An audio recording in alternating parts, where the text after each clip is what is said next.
Hello, everybody. Welcome to the Boss Rush Podcast, a great place to play games and be better. I'm one of your hosts, Corey Deering, and alongside me, for the first time in what feels like quite a few months, is that retro code Eddie V.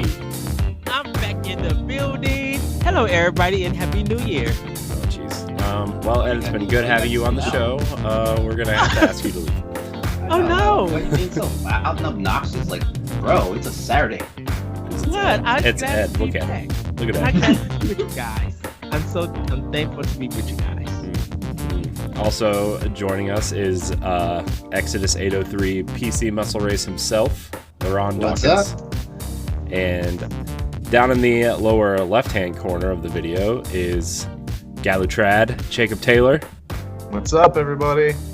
And we have a special guest from Block's Games Reviews. We have Block here joining us today. Hello, sir. Well, happy to be here. Thank you. I'm glad you're here. I feel like this has been like a couple weeks in the works here. We had to have the stars align. We did. But they did. It's just going out of town, and so, Christmas and New Year's and everything going on. It's hard to plan anything. Yeah, this past year. Those pesky holidays are, ruining our podcast schedule. So, jerks. So, how's everyone doing? Everybody doing okay? Everybody, it's been I know it's been a day, a week. It's been an interesting week. It has been a year. Yeah. Are you right? A week that felt like a year. Is it 2022 yet, guys? I mean, it was literally like 6 days into our year. Well, no, 5 days into our year. Yeah. We kind of started the year off really good, getting a lot of gaming news stuff, definitely with Nintendo. And then Tuesday with Georgia, with their runoff and getting 2 Democrats in the Congress, that was just like amazing. Everybody was happy. And I know we're going to get into a little bit of what happened Wednesday, but man, the roller coaster in just 1 week of just everybody around the world.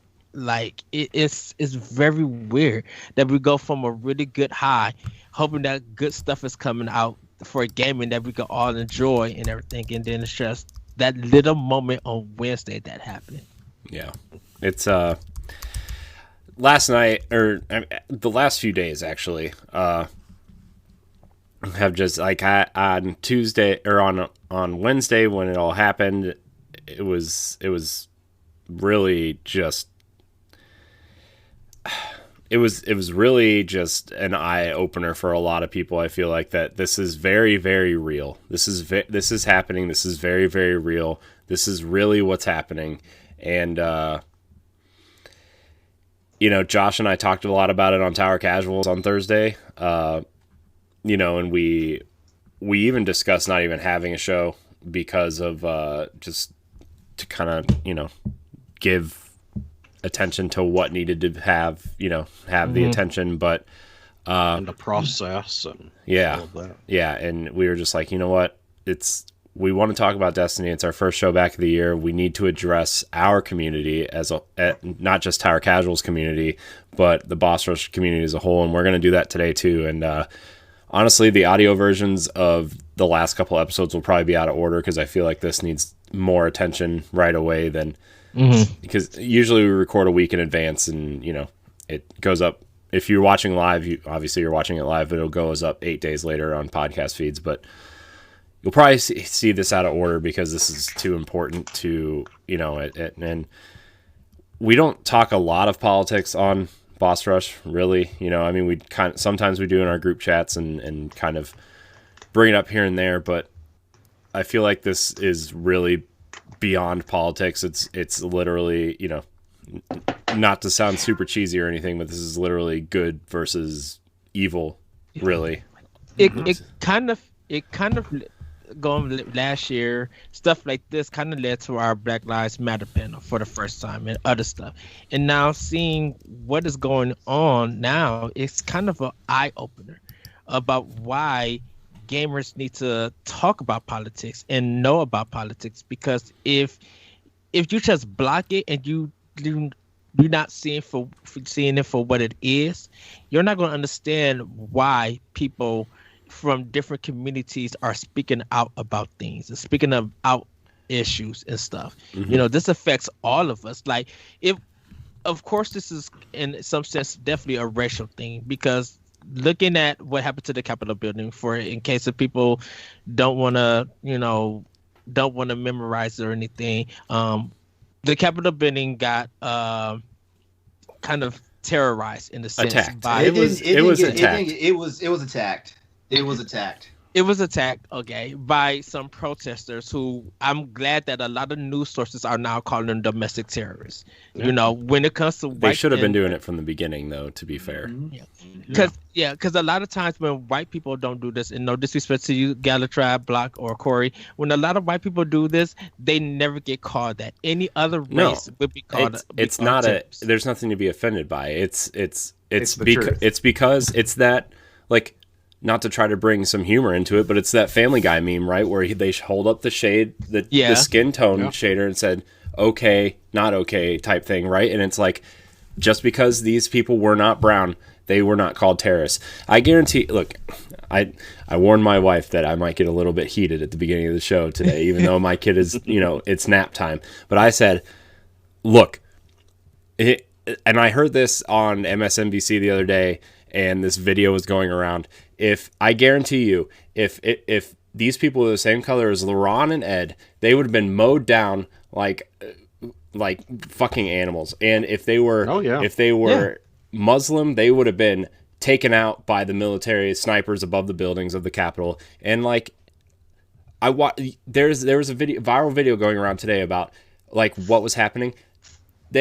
The police opened the door for these people, and they said you can't. And they stood there, and they said you can't be in here, but still let them walk in. You can't be here, still let them walk in. They started coming in through the windows and stuff. The only thing I saw that was any attempt of keeping these people back was when you saw the Secret Service agents in the doorways of the chamber pointing the guns out the little window. That's the only thing you saw.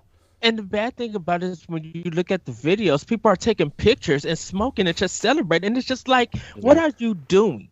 I thought okay, I can understand you guys have the right to protest because you want Trump to be president. You want to stop the votes and all of that other conspiracy nonsense that you want to do. But you are in here acting a fool.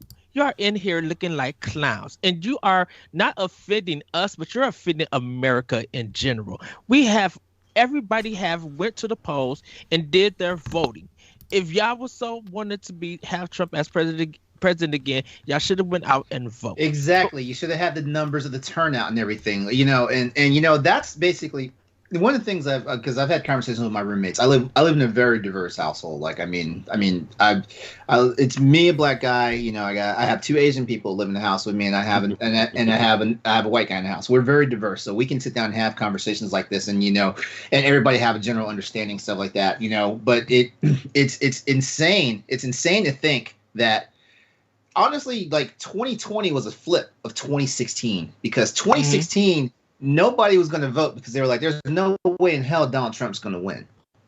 And for everybody that didn't go out there and vote, that's what I said, right? Like I said, oh, well, I've never really like been into politics. I'm like, there's no way this dumbass is going to win. Like, there's no way. And he did.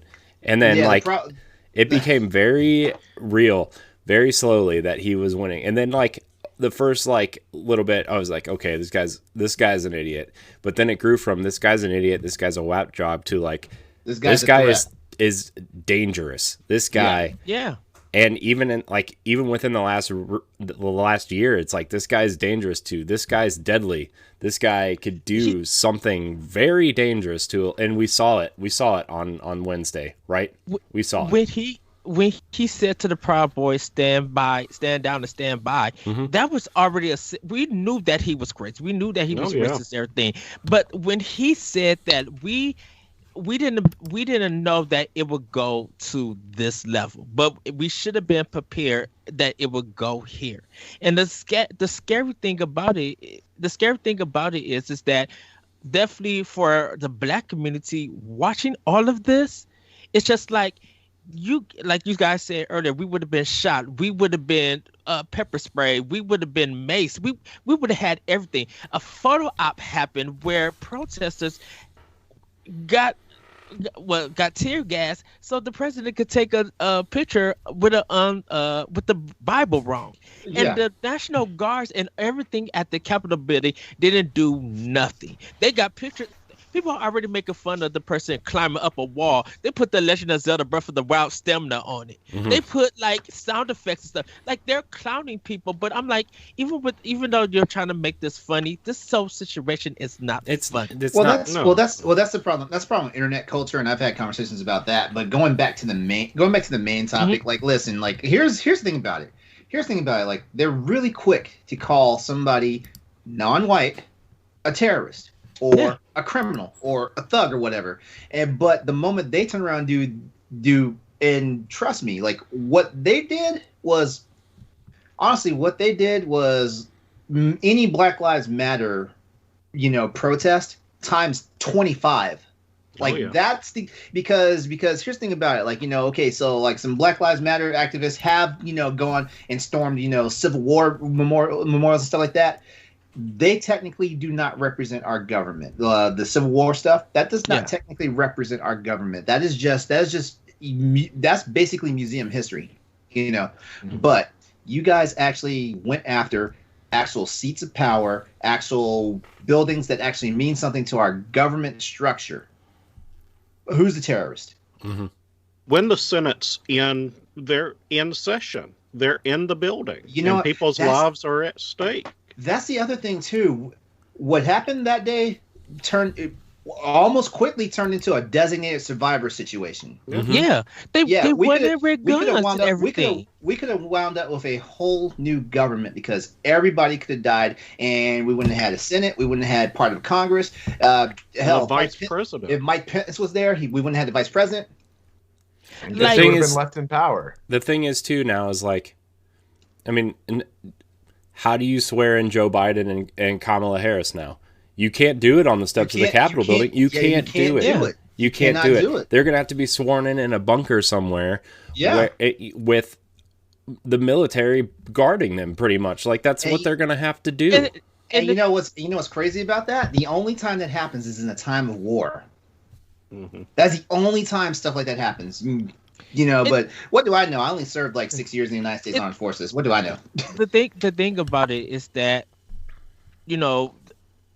for us to see law enforcement not do anything, to the National Guards even saying that they refused twice or something, and like after everything happened and they walked everybody out, now they want to put everything in, now they want to capture everybody. Now there's been 15 federal charges, and 5 people lost their lives, which is fine if like, okay, you want to go after these people and arrest these people, that's fine. But this comes after the fact that how many black people died or got shot or got injured this summer during protests just for walking down the street or driving their car to work, or like I told Ed this the other day, and I just like, I'm tired of worrying about my friends who just want to go down the street to get down their driveway to get the mail. And when you're like, when a cop drives by, like, I told this to Josh on Tower Casuals too. Like, I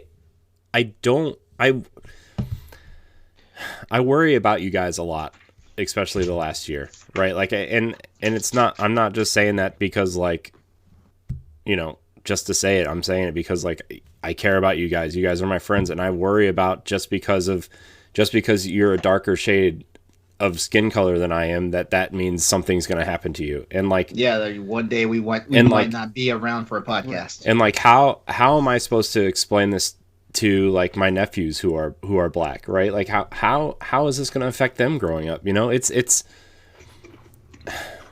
look, I just want to say this before you go, Ed. Like, go ahead.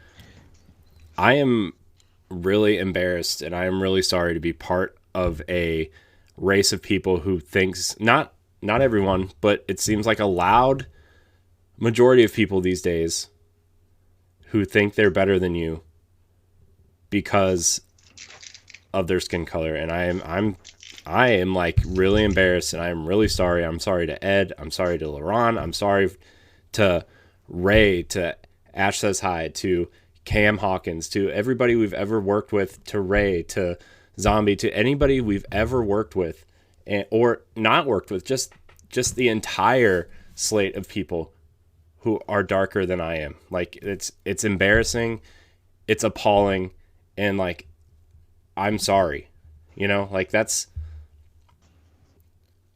I don't really know how to like, and like all I want to do is like help, but I don't know how, and it's very frustrating and upsetting that I have to worry about you guys all the time because of this. Standing up is the first step.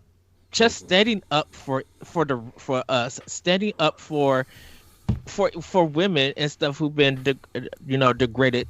Just standing up for somebody for the right thing that should be happening is the first step. Speaking out is going to come up next, because the thing about it is, if you're saying this and you truly mean it and you show your actions and you stand with us, that is proof enough. You know, people don't realize that when you go through a situation like another race is, like, sometimes there's been videos that everything that black people have been going through, they'll make a white person go through, and those white people will cry and realize that I didn't know all of this was happening. What happened Wednesday really showcases what the disgusting thing of racism is, the disgusting thing of injustice, of indecency. You know, we let these people let these white men and some women go into a federal building and act like and be terrorists. None of in history from any other race has done that, and to some white people that is acceptable. To us as Americans who pay taxes, who got a variety of friends, diversity, the backgrounds, the sexuality, whatever, we don't have that privilege. We don't have that acceptance. We don't stand by what happened. Because if we believe in equality, if we're going to be saying the Pledge of Allegiance, if we're going to be living by the Constitution and stuff, we are supposed to be treated and seen as equal. And silence from white people or people higher up, you know, that's showing that you agree with something. If you're not speaking out against it, and if you're not using your privilege, your power, your whatever you want to call it, your platform, you know, you're just saying, you know, it's not important enough for me to spend my time on. And that's been the problem for decades, for generations, and that's what I feel, you know, the past probably 20 years or so, it's slowly on issues of race, of gender, the gender gap, the gender equality, for sexual orientations, and all of these social issues that we are seeing white men predominantly, at least acknowledging and speaking out and using their platform to talk about these type of things. Because if you don't talk about it, you things don't change. I think people don't realize that when you look at Far Cry 5 and certain white people were getting upset, I'm like, this happens in this country. This idea happens. You know, it's funny. It's funny because as Block was talking about it, the first thing that came to my mind is like, listen. Well, the first thing that came to my mind was, okay, right before all this happened, the president, and I'm going to call him the president. I am, because he is the president. He was elected the president. The president gave a speech, and there was already people out there that were planning to march onto the Capitol and demand a recall, demand an overturn of the election. Which, by the way, I told my roommates and a couple of my really close friends, if they had somehow overturned this election, and I know how I voted, if they had overturned this election, I guarantee you, like 99% of my faith in the country would have been lost immediately. Immediately. So but the fact that 74 million people still voted for this motherfucker. Oh yeah. You know, everything that you're saying, everybody would have felt that way. Right. What you just said, everybody would have felt that way. Exactly. You know, and you know what? Hey, you know what? Me saying what I just said just proves that, I voted for Biden. I voted for the other guy because guess what? This guy we had, in my opinion, didn't do anything for our country. Yeah, I have people who tell me day in and day out, oh, well, the economy didn't tank. So that's one thing. He made sure China this, and, I'm like, yeah, he pissed them off in the process. He pissed off the European Union in the process. He gave some college people McDonald's. Yeah. Yeah. But anyway, he's sitting here giving the speech right before Mike Pence, is supposed to go with the rest of Congress to go ahead and confirm the vote. And I'm sitting here thinking, you know what? He's radicalizing people. But guess what? Because it's white people, we can't say he's radicalizing because radicalization is not a word you're supposed to frame with white people, especially white people in America, Mm-hmm. But I guarantee you, like they don't really say radicalization for American citizens either. But I guarantee you, if it was people from Cuba, they're radicalized. People from the Middle East, they're radicalized. People from these other countries, they're radicalized. They're not Americans, so they're radicalized. They're going to do terrible things. American lives are going to be lost. You know what?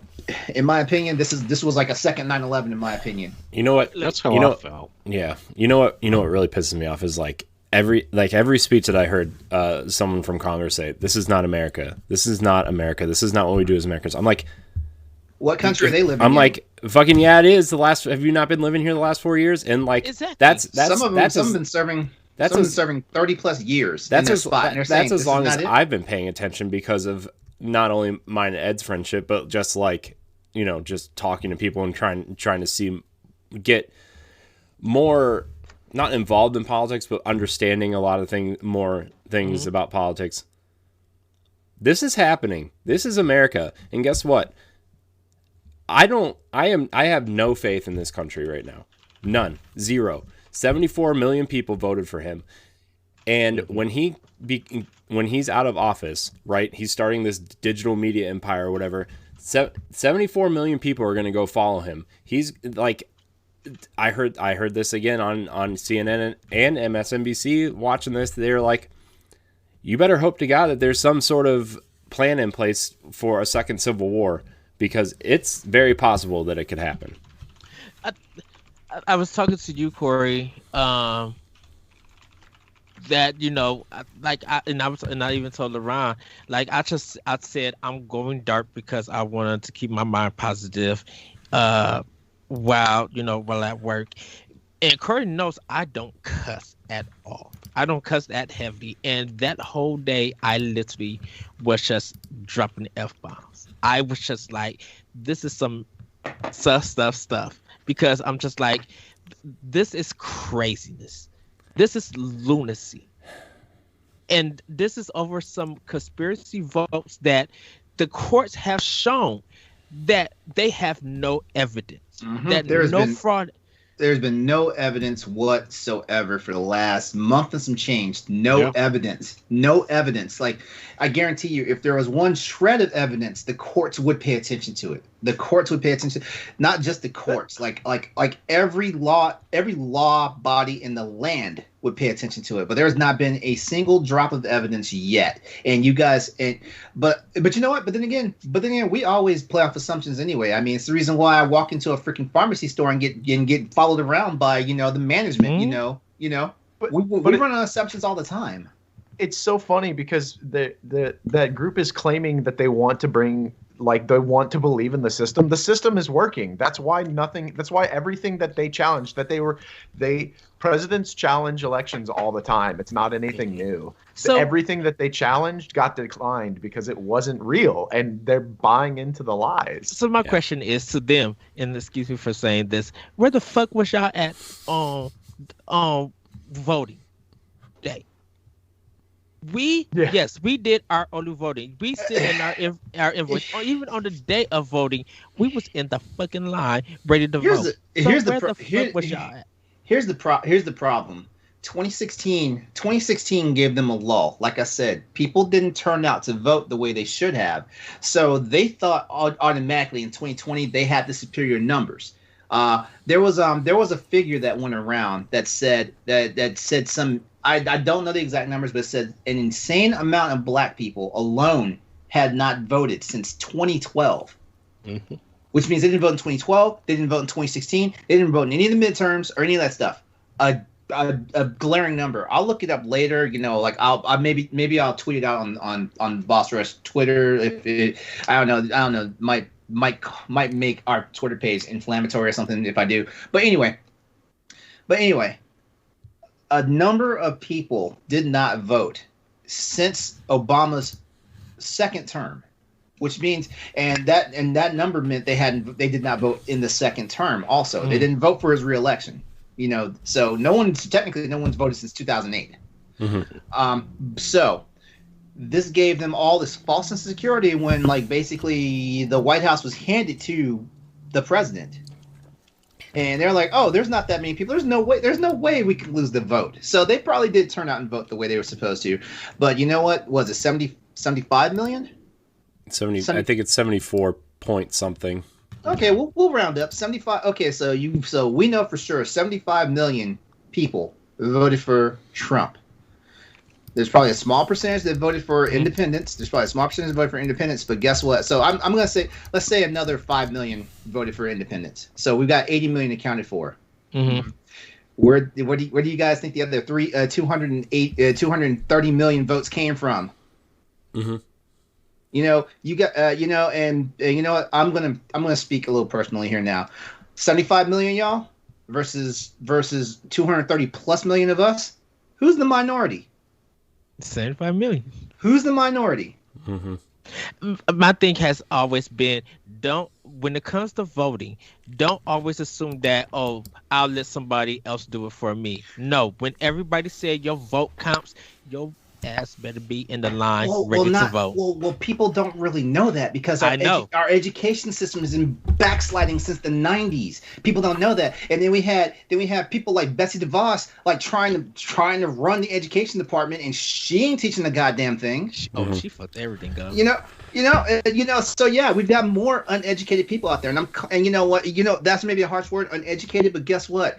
It's not wrong though. It's not wrong. It's not. Exactly. Look, I've always been in the mind, if you say something that's factual, like if it's mean, it doesn't matter. It's still a fact, right? Like it's still a fact. You still have to accept it. And like a lot of things that are taught these days, or you know, the way people kind of sugarcoat a lot of things, like sometimes you just need the straight facts, right? And like, if they offend someone, if they're mean, if they're, you know, if you're offended by it, it doesn't matter. It's still a fact, right? Like, yeah.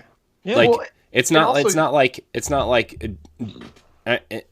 Germany sugarcoating what happened during World War II, right? They're not like I have a friend who lives in Germany. We've been friends for almost 20 years, and because he was an exchange student at my high school. We've been friends, and he's like, have you ever read a history book? Germany is super embarrassed by this, but like you do have to move on from it. But like, you know, and I'm not saying we have to move on from this right now, but like it's about rebuilding and relearning and re-educating what's happening right now. We take those steps now, so in 20, 30, 40, 50 years, this type of shit doesn't happen again. Go ahead. Then I would give it to you first, Jacob, before you go around. This is eye-opening. This is history, and people in school are going to see all of this. This is going into a documentary for the last 4 years of what America was like at this period of time. That's if they allow someone to write those books.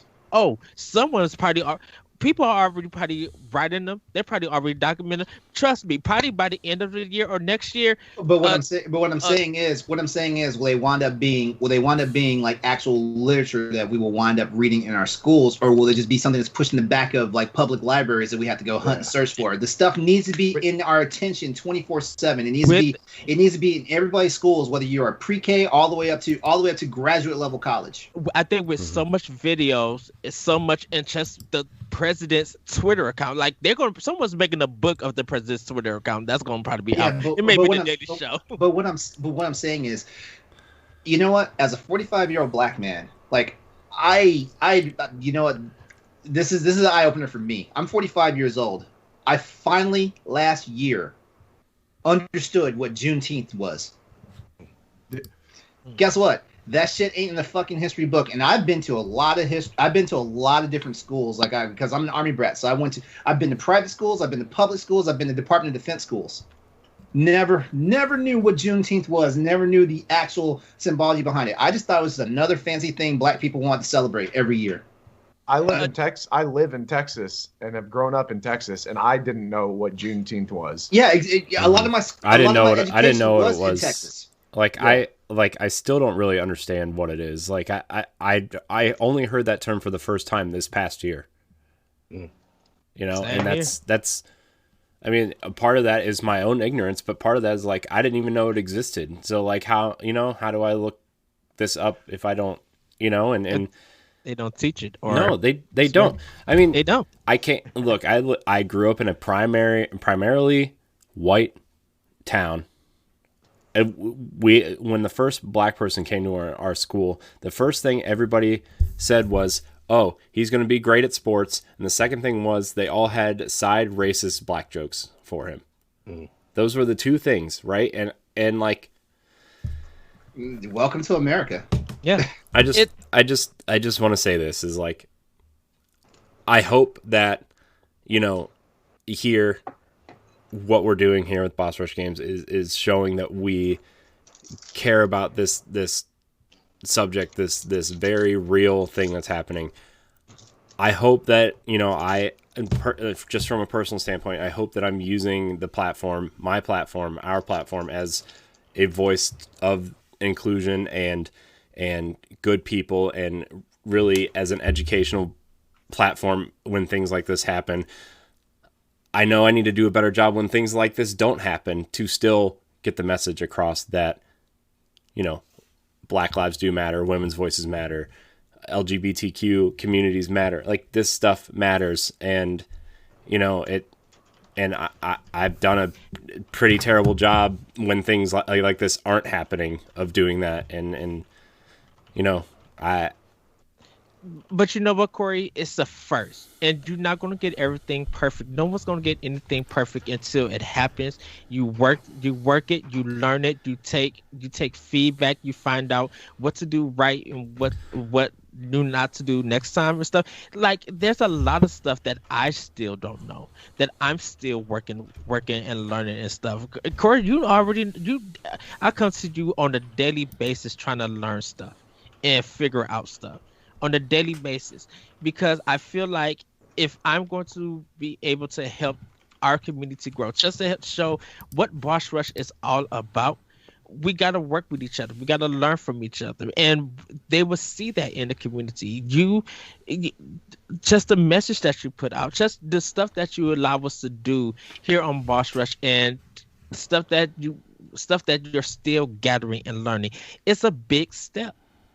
We are, a lot of video game communities and podcasts and stuff are now just grasping that. Well, you this is the second time you mentioned it, and the thing is, okay, so video games are our greatest escape from the world. It is. Like, I mean, like, when this stuff gets overwhelming, like, we immediately run to video games. We do, and I'm not saying that's wrong behavior or something like that, but I remember, I can't remember. It wasn't even a historian that said this, but the easiest way to repeat past mistakes and injustices is to ignore it or run away from it. Stuff like that. There's a time for escapism, and there's a time to pay attention, right? Yes. Yeah. The pandemic, a time to escape. This type of thing is the time to pay attention. Mm-hmm. Yeah. Mm-hmm. So. Oh, by the way, to any of our listeners in Texas and stuff, you guys see the tomfoolery that Ted Cruz is on. Like, why didn't you guys get rid of him when Beto O'Rourke was running? Oh man, Pay attention to that. Like, he's an insurrectionist. Marco Rubio's an insurrectionist. Who's that one guy that Josh Hart? Yes, that guy, the guy that was giving the freaking fist pump, outside the grounds of the Capitol building when all this was going down. Insurrectionist. And I'm the patriot here. Like, I've served and bled for my country. These guys, I doubt they've even gotten hung up on a barbed wire fence for their country. And the thing about it is, these are people who are representing your state, representing you as a state in Congress, and that's humiliating. That hurts me, because I know, Jacob, you're not like that. LeRon, you're not like that. Block, you're not like that. Corey, you're not like that. We have people who are representing us in Congress who are trying to do the right thing, and then we have these buffoons acting a clown fool. And it's crazy. I'm like, you're supposed to be representing the state. Even if I didn't vote for you and you're supposed to be my voice, this is not my voice when you do mess like this. Here's the thing. My whole thing here is, if you're a good person, if you do the right things, if you are accepting of people and really just being there for one another and being kind and everything, you're allowed to do things here. You're allowed to be here, right? This isn't a Democrat versus Republican thing. This is a good versus bad thing. And if you support anything, this is personal, right? If you support anything that happened this past week, if you support anything that happened this week, you are not welcome here. You are not here. I don't want you here. I don't want you hanging out in our chats. I don't want you commenting on our videos. I don't want you listening to our podcasts. I don't want you here. It's that simple. Our mission here is to be better. That's our saying. That's our flagship motto is be better. Be better people. I said this on Twitter, and I'm going to say it again. I'm paraphrasing a friend of the show, Cam Hawkins, who works over at DualShockers. It costs absolutely nothing to be kind to somebody. It costs absolutely nothing to respect someone for who they are, what they do, accept who they are. It costs nothing. It also costs nothing to block a jackass on social media. That's also true. Well, that's something that I think a lot of people struggle with. But like, something that I've been trying so hard for the past year to wrap my head around is it takes so much effort to be a bad person. I've made it almost 29 years of my life not killing anyone, not raping anyone, not doing anything of that sort. It takes so much effort to go out there and be a bad person. You can just exist and you would be considered a good person. It's exhausting. Yeah. That is true. No, well, unless you suffer from any type of prejudice, like, you don't just go out there and think that that this person is out to do you any type of harm. Whether it's like take your money, take your clothes, like physically harm you, stuff like that. I don't automatically think. I've seen some rough people in my day. And I don't ever think that this person that I'm crossing paths with on the sidewalk is going to do something to me. I don't ever think that. I have a lot of friends who say I'm the most naive person in the world, especially for a black guy who's 6'3", 238 pounds. I actually look like I could, destroy somebody. But it's one of those things, like, I don't throw my weight around, and I don't assume anybody else is going to throw their weight around. Exactly. So final words. Final words. Look, I know we spent 55 minutes of this live show talking about this. Block, I'm sorry that this is your first episode, but this is something important that I feel like, as a community, as a team, as people who we have a lot of people that work with us here at Boss Rush, and it's important to discuss, and I want to make sure we do better this year of leading the charge of not just being accepting, but really pushing the world forward and being accepting, right? Like, it's not just about video games here. It's not like, this is our escape. This This show is our escape from the weekly pressures of life to come here and have fun and talk about video games and shows that we're watching and whatever else we want to talk about here. We should not have spent 56 fucking minutes talking about this dumbass who pretty much waged war on our capital. This is not what I want to do on Saturdays during my free time, right? This is not what I want to do, but here we are. And I will make it a priority for us moving forward to not only accept everybody who works with us, but pushing us forward and just being a better place to be. Yeah. Well, we go ahead. We want to make it a place of acceptance and everybody having fun, but we're not going to accept if you are prejudiced, if you want to discriminate, if you just want to be hateful and doing all of that stuff. Don't come here. This is not the show for you. Here's the place for you. Here's the statement, and I don't run Boss Rush games, but I think this statement kind of works. Don't come into our space, to be racist. Don't come into our space to sexually harass any of our individuals, whether they be man or woman. Don't come in here and do that. Don't come into our space thinking you can just be an asshole and make your opinion the only opinion. Guess what? We will talk and have the conversation because we're a community, but we're not going to accept anyone that's a bully or is just a plain outright idiot. We want to accept that. Mm-hmm. That's not our space. Like a ghetto mama say, sit your ass down somewhere before it becomes a problem.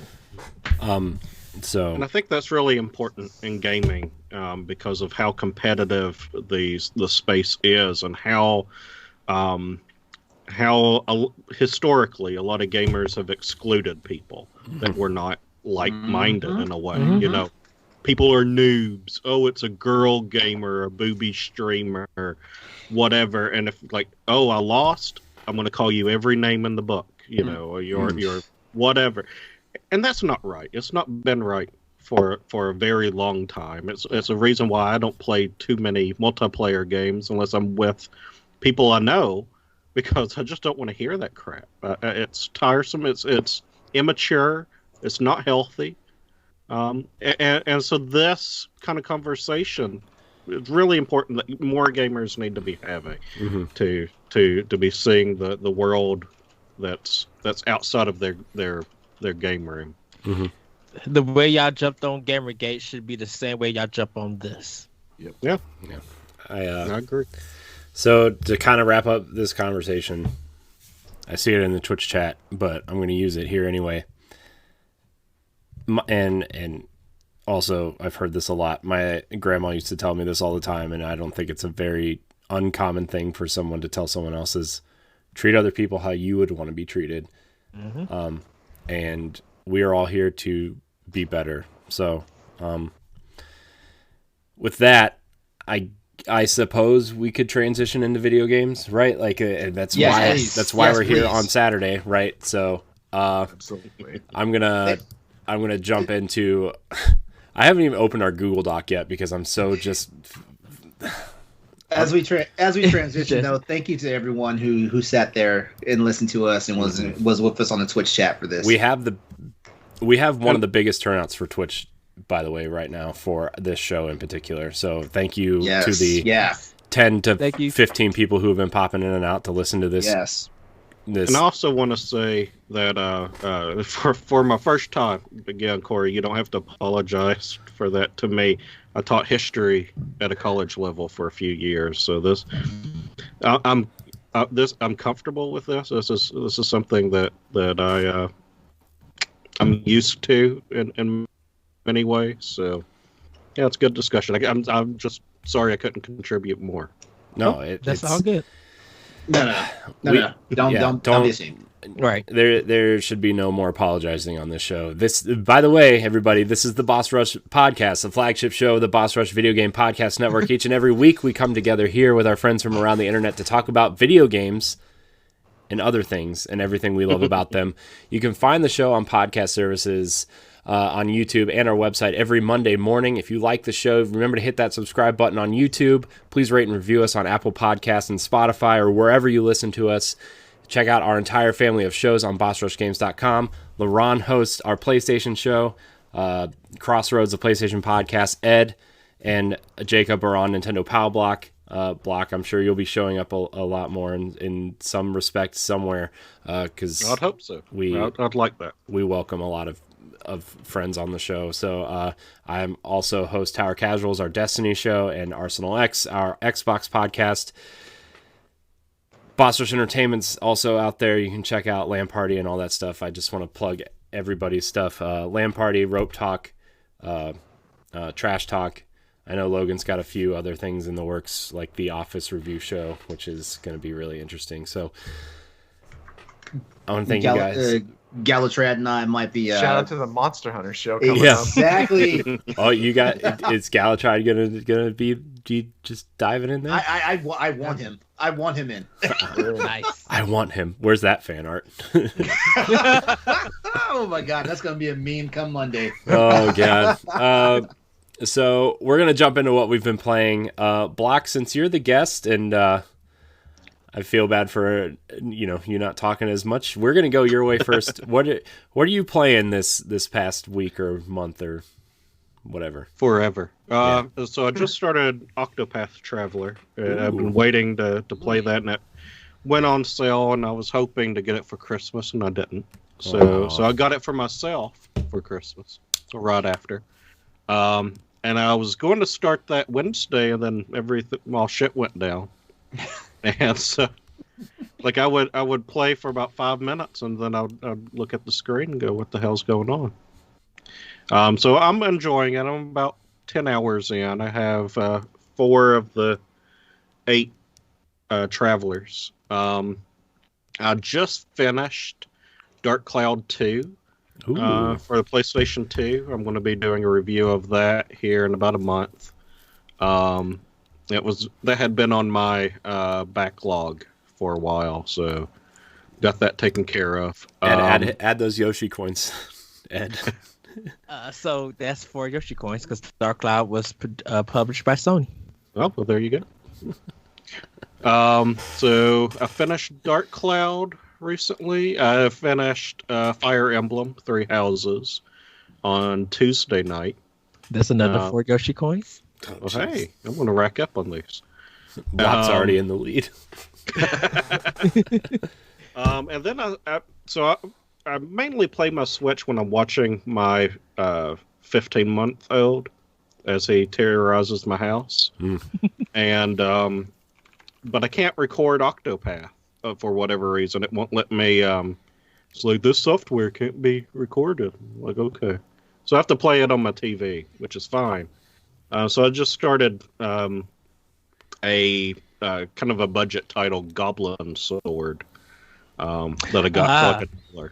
Yeah, I got that on Switch too. It's a cool game. Yeah, I'm enjoying it. It has a, my first thought was something like Castlevania or, those 16-bit type of action. Yeah. I was thinking of Sega's Master World, Wonder Boy and Master Land. Yeah. It has that appeal to it. Yeah, and it also has an old PC platform, getting like Jackrabbit, those type of games. It's very simple. A little bit of Wario Land too, because there's a lot of concentration on just finding treasure. I'm enjoying it for a 99-cent game. It's going okay. And then lastly, I've been playing for about 2 months now, very off and on, Titan Quest on my PC. Oh man, old school. Nice. Yeah. I'm trying to cover a large range of games, but right now I've fallen into mainly RPGs. It's just how it's lined up. But there was a rumor. That there was a remake happening of Titan Quest. I think it's on Switch. It's on Switch. Yeah, I think so. When I started it, I had it on my the anniversary edition on my PC for a while. Yeah, that's what I had originally. And so I started that up, and then like a week later, I was at one of the I was at Meyer, if you know what that store is, and they had a lot of budget games that they were throwing away. And I was looking through the bin, and then I saw Titan Quest on Xbox One, and they had it on Switch. I was like, Like, I didn't even know they were on there, and apparently they are slightly remade, updated versions. They're different from the anniversary. So there's 3 versions of Titan Quest out there. Oh, which one am I playing? This would be one of those. Tune in and guess. It's the anniversary.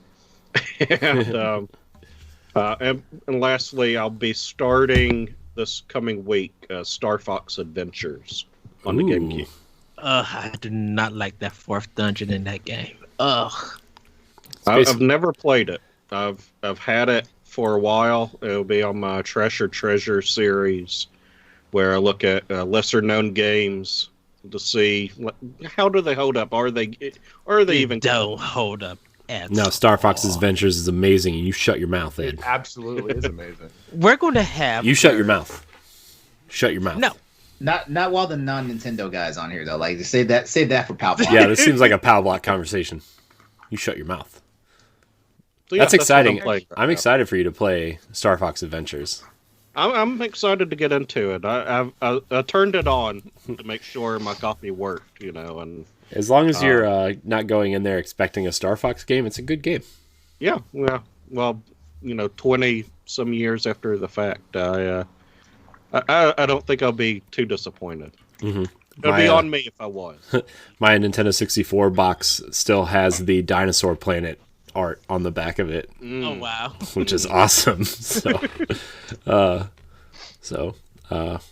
Man, you played a lot. I feel like I'm underprepared, and I thought I had a lot to talk about today. Oh, I'm sorry. Man. So, LeRon, what are you playing? All right. Let's start with let's get the big one out of the way first. Cyberpunk 2077. I'm playing it on PC right now. Was one of the current games I'm playing right now. I'm tackling the Final Fantasy VII remake on PlayStation 5 because I don't have a PS4 Pro, so there was no point in getting it back then. On Switch, I am playing Fire Emblem Three Houses right now, and I would be doing everybody a disservice if I didn't at least say I was dabbling in the Monster Hunter Rise demo right now. So yeah, I'm diving into a whole bunch. Well, I'll be diving into a lot more of it today, and to round everything out. I'm also playing a mobile game called Teppen, which is published by Capcom. Is basically a card game, so think of Hearthstone and Yu-Gi-Oh and all that stuff. It's got the Capcom franchises in there, so it's fun. It's been my time waster when I don't want to have a console or a controller in my hand, and that's pretty much it. I can't wait for Monster Hunter. I can't wait. Can I say thank you, LeRon, for giving me that link to get the collector's edition? Right. Thank you very much. Oh yeah, you're welcome because it's no longer available for pre-order. What's in the collector's edition? It's the $99 bundle. You get everything the deluxe edition has, plus you get the Magnamalo amiibo, which is actually different from the one that's actually going to be on sale to the general public. Mm-hmm. Like I like the amiibos, and I don't know what I was thinking. I don't know why I didn't pre-order it then, but you know what? I have a funny feeling I'll be able to get that amiibo. Probably won't spend much more than $40 for it. So I think I'll be all right. I just need to make sure to keep my eye out for it because I do like the Monster Hunter amiibos. I got all the ones for the original Monster Hunter stories. Mm-hmm. I'm so jealous. Mm-hmm. I downloaded the demo for Rise. Finally, so I'm gonna try to play it a little bit tonight. I might stream it tonight, actually. How are you capturing the content? What type of capture card do you have? I have a Elgato HD60S Plus, which is I have the HD60S because the S Plus has 4K 60 pass through. This one does not have 4K pass through. Okay. So I'm. I haven't my Switch dock hooked up. I have 3 Switch docks. I have one in my living room. I have one in my office, and I have one in the bedroom. So, well, given that they're phasing those out, can I buy one from you? They're all out. They're gone. Exactly. Yeah, exactly. Like I walked into a store and I just happened to notice. I was like, hey, they don't have Switch docks anymore. Yeah, that's because the Switch Pro is coming. It is. Or the Ola. I think that's what the code name is right now. Yeah. We would not discuss that. Yes, we will. I will just pull Dan back onto our show and we'll talk about it there. It would be the Crossroads. It would be the Crossroads Nintendo show that day. The official Switch dock is still up on Amazon right now. For how much? It's full price, $100. I'll send you the link. You can buy it directly from Nintendo. Yeah. Oh, okay. Or you can buy the... What? Hold on. This isn't right. Why is it showing a Switch dock here? It's 50. For how much? It says $55, but there's no... On Amazon? Yeah, there's no cords with it. It's just the dock. It's $55. Oh. You would have to buy an AC adapter for $20 and an HDMI cord for however much money. Oh, So it's technically cheaper, but I'm an IT guy. I have a multitude of HDMI cables. I know. I mean, I'm not an IT guy, and I have a multitude of HDMI cables. So let me tell you, there's about 6 of them laying on the floor under my feet that you can't see. Wow. So. I have a shoebox full. There's about 6 or 7. Yeah. So I'm. Yeah. HDMI, man. Gotta get those new AV cords. No, you gotta get those new. Yeah. Speaking of AV cords, I have like just this big Tupperware thing downstairs, just full of just composite cables. That where did these come from? What are they even for? You know, I mean, I'm like, I have one set for my NES that I don't use anymore, but why do I have 40,000 composite cables? So. Is that all you're playing, LeRon? You don't want to talk about that Monster Hunter Rise demo at all? Oh, well, I mean, I do, but we don't want to waste the entire show of me geeking out about Monster Hunter. I mean, Jacob and I can take over the rest of the show. We have 2 listener questions, and one of them is games we're looking forward to that have been announced. Maybe we'll just talk about it there. Okay. So, Jacob, what are you playing? Well, I'm playing Monster Hunter. No, I'm playing the Monster Hunter Rise demo. I am playing more Immortals Phoenix Rising and Animal Crossing still every single day, but Immortals Phoenix Rising I talked about a little bit a couple weeks ago. It wasn't really fully jiving with me because it felt like a Ubisoft game that just wasn't quite there yet, and they'll make it into a series, and then on like the 2nd or 3rd game it'll be perfect. But man, the more that I play that game, the more that I want to play that game, the more that I wish I was just playing that game. I just released Aphrodite, and I've been kind of running around collecting all the collectibles in her area, and I'm about to today after the podcast. I'm gonna stream, and I'm gonna be going towards the next god to rescue. Where are you gonna stream that at? At twitch.tv/Galatrad.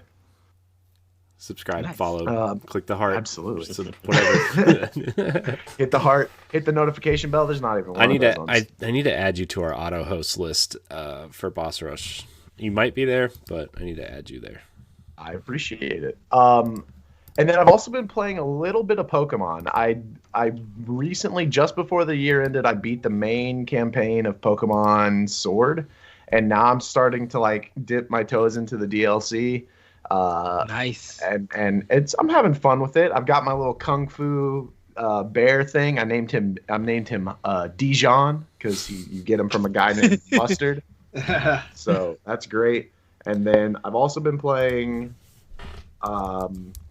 Super Mario, the original Super Mario Brothers on the Super Mario Game & Watch that was released for the 35th anniversary. Because my claim to shame is that I've never beaten any of the original 3 Super Mario Brothers. Are you for real? Oh, yeah, no. I've never beaten them, and it's so funny because like my girlfriend, we were laying in bed, and she just like booted them up on the Switch for like Online. whatever, the Switch Online PS virtual Online. console thing they have, and she beat all 3 of them, I think, in like one sitting that evening. And I'm like, I still haven't. Whoa, she's hard. She's hardcore. We need to go change that. Beaten them, man. So Maybe I know. And maybe I'm she should be working on on this it. podcast and not you. I know. She should. She deserves it. But yeah, that's my claim to shame. So I'm trying to get rid of that so that I can be a Nintendo fan again. Are you doing all 32 levels or? Yeah, that's the thing is because like I still have never even beaten it using the warp pipes, but I'm trying to not do any of the warps or anything like that. I'm trying to just go through every level and experience everything it's got to offer. Didn't we have this discussion? I might have had a discussion. People could easily beat Bloodborne, but they can't beat Super Mario Bros. Yeah, it's so funny. You know, I can say I've beaten each of the classic Mario games without using the warps once. I've only beaten them once in a straight playthrough. Every other time I played it has been with the warp zones. Like I refuse. Like there's like Mario 3 by itself is redonkulous. It's Yeah. fun though. That whole game is so fun. I think that once you beat the full game all the way through without any warps, that's what the warps are for, right? Yeah. So you can be like, oh well, I want to jump into. There was no level select, so I want to jump into World 4, just get through these first two. Even though I will say Mario 2 is probably the one I had the most fun with by just playing it front to back. You know, it's like it's only 3 zones per. Yeah, it's 3 zones, right? Yeah, it's only 3 zones, so you know, like they simplified it, thank God. But you know, it's the game where you barely use Mario throughout any of the levels. Yeah. Yeah. Yeah, that's what I've been up to. Nice. The first Mario was the first game I ever completed. I was about 5 years old. Nice. Back when we had the patience for that stuff, like nowadays, like I don't have the patience for all that stuff. Like, wait, I jumped on this Goomba and a spiny dropped on my head. I don't have time. Just turn this crap off. I don't even remember the last game I completed, to be 100% honest with you. Destiny? That doesn't count, dude. The last game I completed was Miles Morales. Yeah, I'm gonna. That's my goal this year, is to complete some games. I think the last game I fully beat was like in February or March of last year. I think it was like, I don't know, Hellblade or something. Hellblade, yeah, I think something, or Gears 5 might have been. I'm not sure. I don't remember. But Ed, what are you playing? So for Xbox One, I'm playing Cyberpunk 2077, but I also picked up Tell Me Why, and Hitman 2. So I will be playing that. I also bought Hitman 2, and it was on sale this past week.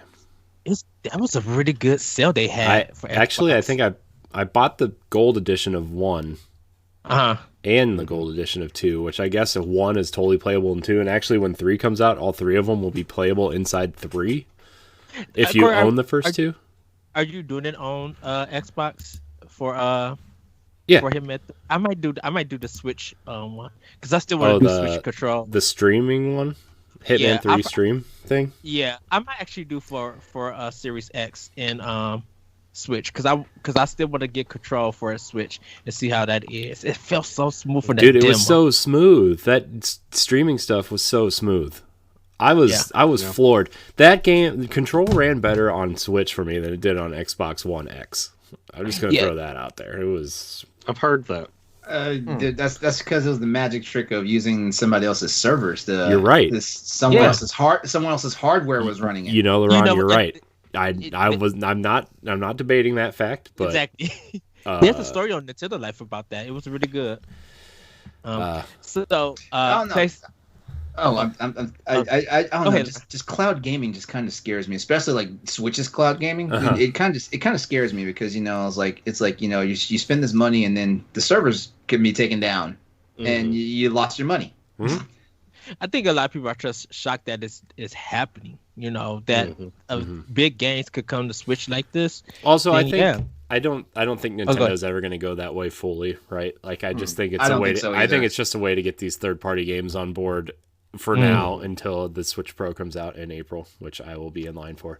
But Nintendo's going to do what they're going to do. They're going to release a next gen console that'll be playing last generation's games. That's how they've been doing it since the Wii. So I mean, but to be fair though, I played through Doom 2016 and Wolfenstein 2 on the Switch, and it was perfectly fine. Yeah. Fine is the key word. Fine. So, PlayStation 4, I'm doing Final Fantasy 7 Remake. I am at Midgard. Well, no, me and Aerith is about to go into the Wall City. Wall Market. Yeah, the Wall Market. We're about to go into there. That game looks beautiful. Music is so good. Oh, go ahead, LeRon. I was about Final Fantasy 7, the remake. I played so much of the original Final Fantasy VII, and I understand that like her name in that game was a monumental typo. You know, but I have the hardest time saying Aerith. I just say Aerith because it just flows off the tongue so much easier. I actually re-downloaded the original Final Fantasy VII to Switch because I've never really fully engaged with that game. So my first Final Fantasy was 9, and then I went 9, 10, 8, 7 was the order I played them 6, 5, 4, 3, 2, 1. You need to come. I've been meaning to ask you, Corey, when you come to Crossroads, because one of the things we do all the time is they bait me into talking about how much I hate Final Fantasy VIII. Thank you, LeRon, because I do too. I love Final Fantasy VIII. It's that's for me, and it's just that one's my favorite just because it came out at a time where I was I was that angsty teenager, and and I was really a loner, and Squall really appealed to me in that way of just trying to find friendship and trying to fit in and trying to do all of this, and so but I can understand the criticisms, but for me, it impacted me. I think it was just a game for the time, like it was for the time. So I get a lot of nostalgia from. I think for me, it was like the weapon system and the junction system. Yeah, the junction system. The junction system really is not great. No. Also, it has the worst side quest of all time. Which side quest is that? The one, I think it's the one to get the Ultima weapon for. Oh yes. Where it's like it's like a 100-step process. Ooh, yeah. So I thought you were gonna say the card game. I'm like, no, shut your mouth. No. I love the card game. It's incredible. That's the redeeming quality of that game for me. Yeah. I'm going to be installing Yakuza Like a Dragon for PS4. Going to be hopping back into also Spider-Man to get that. I've been wanting to play Neo also because a lot of people have been playing, and I'm like, yeah, I need to work on this. Well, that special edition comes out soon, so. Yeah. For Switch, the Monster Hunter Rise demo, Streets of Rage 4, I've been jumping into. I picked up Among Us.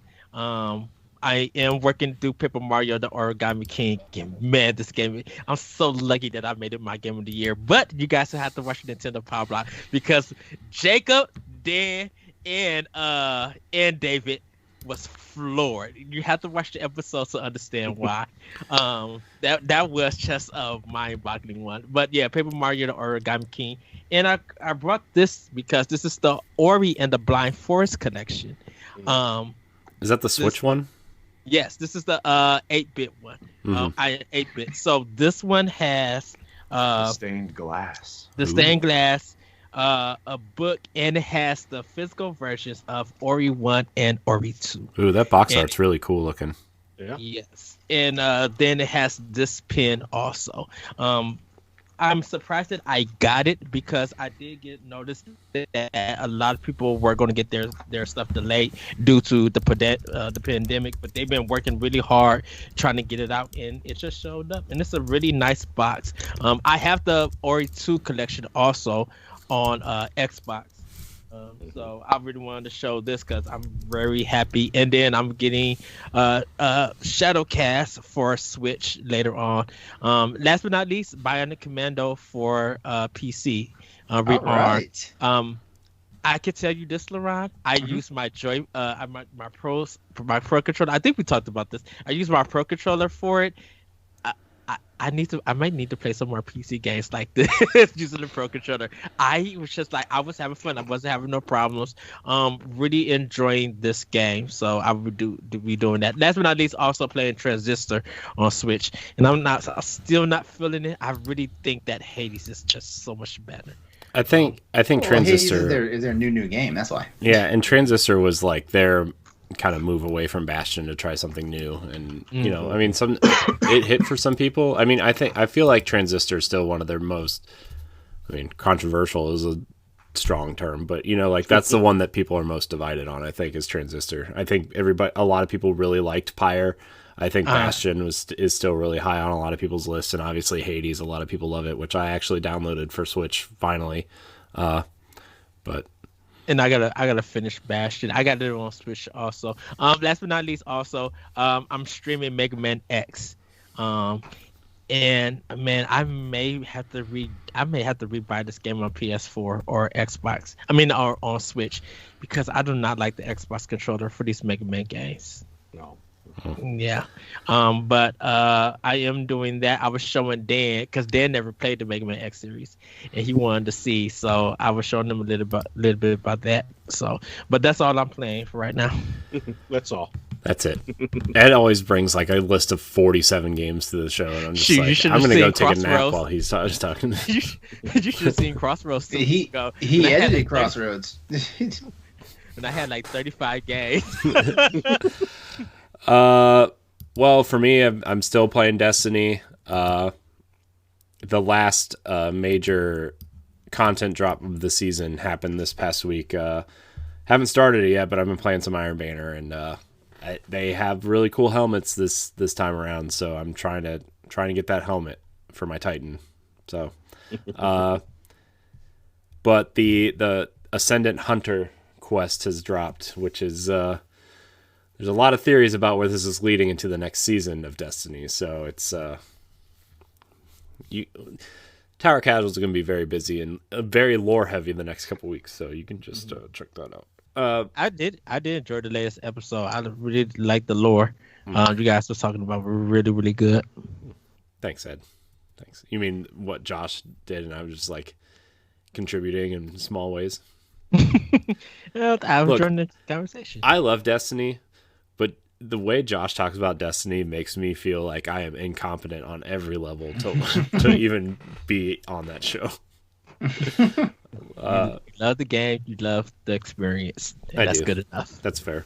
I've been playing Cyberpunk. I'm trying to wrap that up so I can move on to something else. Talk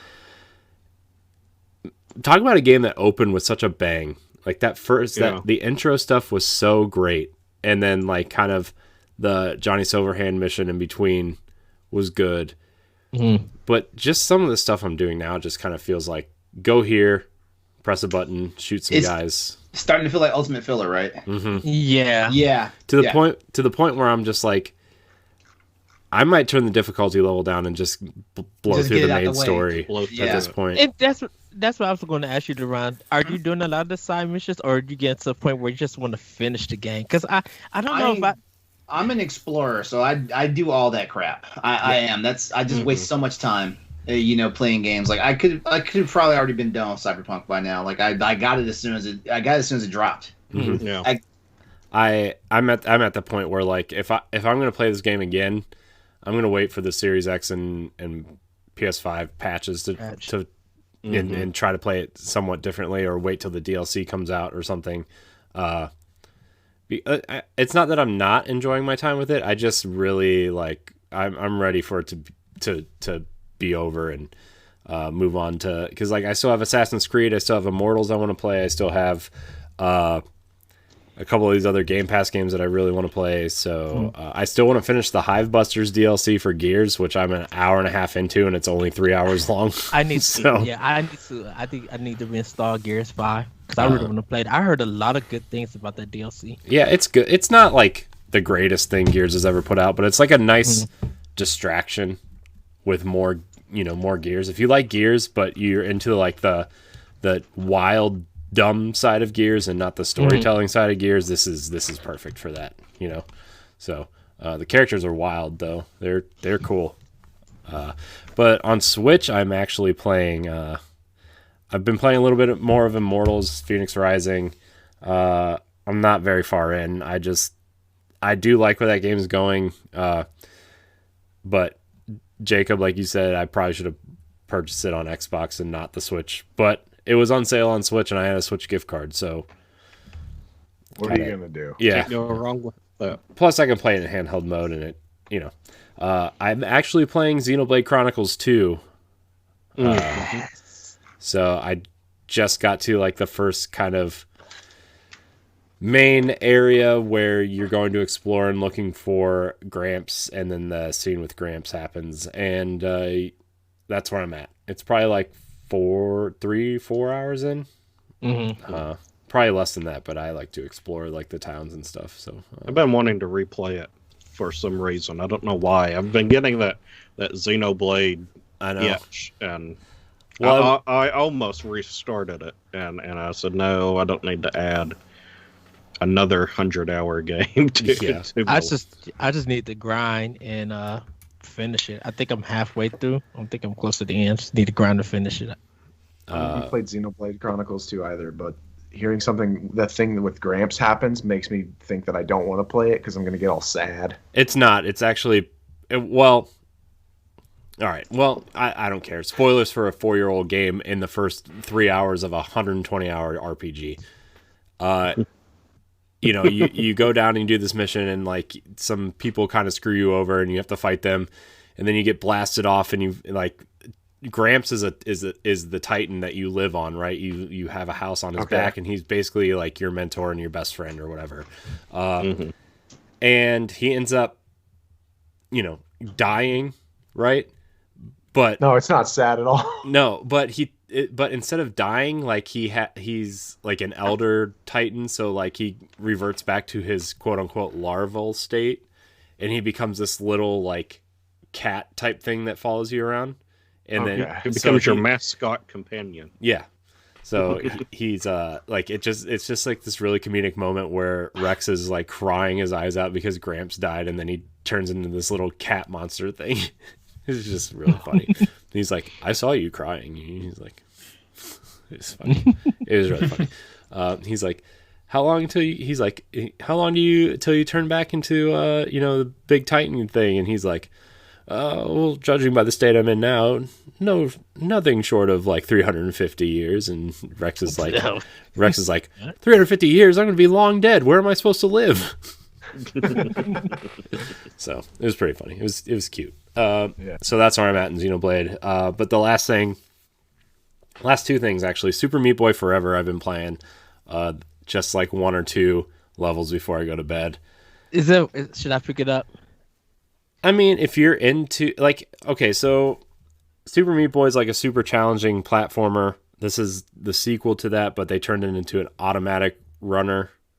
So you're always moving, and you have to it's more of almost like a rhythm and a puzzle game than a platformer. Okay. So if you're into, puzzle based platforming games where you're always running, then yes, I would pick it up. If you're not, then I wouldn't. I love it. I think it's amazing. I think it's one of the best games I played last year. And I'm still playing it, but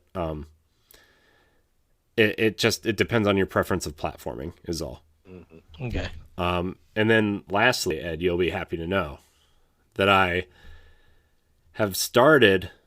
I've restarted. I was looking through my Switch games list, and I'm like, what game do I really need to finish this year that I was really excited for and never finished? And that was Shovel Knight King of Cards.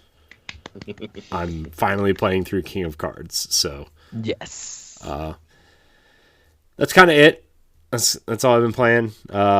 We do have a couple listener questions here. Where'd the doc go? I deleted it. Look at me. I got it, Corey. I don't care. No, Ed. No. No. You can email the show at bossrushgamespro@gmail.com or follow us on Twitter at bossrushnetwork or join our Discord. We're really pushing our Discord this year. We want that Discord to grow. The link is in the show notes. If you are listening on podcast services, just click that link. You'll be invited in. Join the fun. It's a good time. It's also in the links on all of our Twitter handles. So go check it out. Real fun. Our first question comes from Ashley Davidson. She says, hey guys, what big franchises do you think will get major announcements in 2021? Let's see, Legend of Zelda, Metroid. Those are all announced though. There hasn't been anything concrete, I don't think, for any of those. They're in development. Yeah, Metroid's going to be a long time because they're getting their new buildings. They're still gathering talent. Well, if you talk about Metroid, there could be an HD trilogy or a Samus Returns Switch port or a weird 2D like game. Yeah. Give me a Samus Returns Switch port. I'll definitely take that because I really don't turn my 3DS on anymore at this point. I already put it downstairs. I put my 3DS away. Finally. Yeah, like and you know, give me a Super Metroid update in the vein of Metroid Zero Mission, which technically Metroid Zero Mission was a Super Metroid update for Metroid, but you get what I'm speed up that game. Like I love Super Metroid. Super Metroid is one of my favorite games, but speed up that game. I've already said it's just redo the whole game. Like we make the whole game. Well, I mean, you know, we talked about this a while back, and it came to my head later, but Metroid Fusion is basically just picked up a beat from Super Metroid, because Super Metroid had that kind of like mystery survival horror aspect to it. Like, you know, you wind up getting dropped in areas where it's absolutely dark and stuff, and you're like, okay, where am I at? You know, stuff like that. You know, right. It had that thing going on, but yeah, those big franchises, yeah, Zelda, Metroid, and that's just me. That's just my Nintendo fan coming out right there. Shoot, all the Sony stuff that I love. You know, they've got announcements for, so unless they surprise me. Even though I just saw in the news just recently the Killzone website got taken down, and I was saying on Crossroads last week that it'd be awesome if they actually said, "Hey, Killzone's coming back for PS5." You know. I think Resistance is the first-person shooter that's coming back for PS5. Personally, just the way Insomniac's been tweeting stuff. Like, plus that would be, I don't know. I feel like that game was it had like not like The Order, but like kind of like The Order, where it had a lot of really great ideas, and they just weren't. You know, they just didn't quite get there. You know, I really feel like Warhawk and SOCOM would be better to come. I mean, I still think SOCOM's coming as like a free-to-play seasonal style thing to combat Halo's free multiplayer, and to step on the toes of Call of Duty. I think SOCOM, yes. Warhawk, I don't think so, because we haven't seen a Warhawk title since PS2. Well, no, Starhawk was like a spiritual successor on PS3. Wait, Starhawk is okay. Yeah, I think it's PS3 though, and I think Warhawk was just a fun game when it came out, and Starhawk probably was. I think it just dropped off the radar, and I wonder if people are still looking for it again or willing to give it a chance. Square, stop playing games that doesn't give us a real sequel to Final Fantasy Tactics: War of the Lions. Give us a real sequel to Chrono Trigger, because Chrono Cross is garbage. No. Chrono Cross is great. No, here's the thing about shut your mouth. Here's the thing I say about Chrono Trigger getting a sequel. Chrono Trigger is like a big time loop, so I feel like the first game technically should have been a one and done, in my opinion. In Japan, I love Chrono Trigger too. That's one of my all-time favorite Square Enix RPGs. Well, Square RPGs, you know, if you want to. I just call the whole company Square Enix. Yeah. There was like a half game that came after Chrono Trigger, like Rainbow something, that came out in Japan that never came here. Mm-hmm. But then we're probably better without it. And then there was that phone game, like the Cat in Time or something. Oh yeah, I can't remember the name of it. And it was by the same writer and director and the composer and all of that. But it was a free to play phone game. I'm like, no, what are you doing? What did they do? I played it for about a minute, and then I wanted to play it on my console. I didn't want to play it on my phone. Mm-hmm. Well, I know for me, for this question, ARMS 2 for Switch. No, don't bring that back. I'm just saying that for legs. SOCOM, I was going to say for PlayStation, and for Xbox, I think Killer Instinct 2 was going to come. Maybe announced. Maybe I'm the boring gamer, because like I just want the stuff that's already been announced. Yeah. I'm the boring gamer. Maybe I've lost my imagination, and that's crazy because I'm a writer. I've lost my imagination, so here I am sitting up here like, I mean, the two big things for me on the Nintendo side would probably be like a Mario Kart 9 and no offense to Mario Kart 8, it's a fantastic game, but I've been playing that game for almost 7 years now, right? If you include the Wii U version, like it's a moneymaker. I'm so ready for new Mario Kart tracks, and I don't care. Like, if Nintendo had a platform like Xbox Live, Mario Kart would be a platform, and you could just like it would be free to play, and you would have like season passes and battle passes and cosmetics for all the characters, and like I don't think Cat Mario, Silver Mario, Mario, and Dr. Mario all need to be this different characters on the Mario Kart character select screen, right? Like that's not a thing, right? Like you could have there's so much you could do smartly with that platform to get people involved, make more money than you're making now selling a $60 game.